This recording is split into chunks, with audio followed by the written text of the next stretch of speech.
Ինձ ասացի սցենարիստը ուզում է հետդ խոսի։ Ասացի շատ բարի, հանդիպենք։ Իջաշան տեսա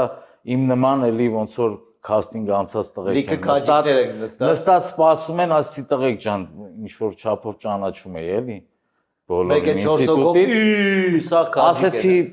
ես շտապում եմ էլի, հետո չգիտեմ ինչ գործ ունի, ասացի ես կլինի շուտ մտնեմ սցենարիստի հետ պետքա ծանոթանամ թե Ջամշոյանն ես էլի արե։ Հա։ Կլինի շուտ մտնեմ աշխատանք։ Մտա Անդրանիկի հետ ծանոթացանք,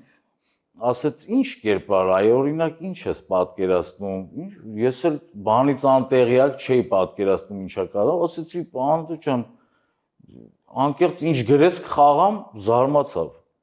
Զարմացավ ասեց Այդ ղաջան հələ դեպքիդ նայ ոնց ինչ գրեմ խաղալ։ Ինչ ես խոսում, ոնց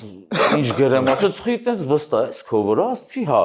Ասեց շատ վստահ ես ասում։ Պրոստը վրազա, տես։ Եկամա մի բան ասի գնա էլի։ Ասեց շատ վստահ ես ասում, ասեցի բա մեր աշխատանքը դրանում է որ վստահ ասենք այո։ Այո։ Ու տենց վստահ դուրս եկա։ Անցավ 2 օր։ Կանչեցին, ասեցին սցենարը պատրաստ է, Արիշանտ վերցրու, որ ծանոթանաս, վաղը նկարանման ես։ Իջա սցենարը վերցրեցի, ասեցի ինչ կերպար, անունը ասեցին Քաջիկն է, քո տեքստը կծանոթանաս Քաջիկ։ Բացեցի տեսա ու հասկացա, որ պետք չէր այդքան վստահ Անդոյին ասել, ինչ գրես խաղամ։ Անդոյին պետք չէր այդպես վստահ ասել, ինչ գրես խաղամ։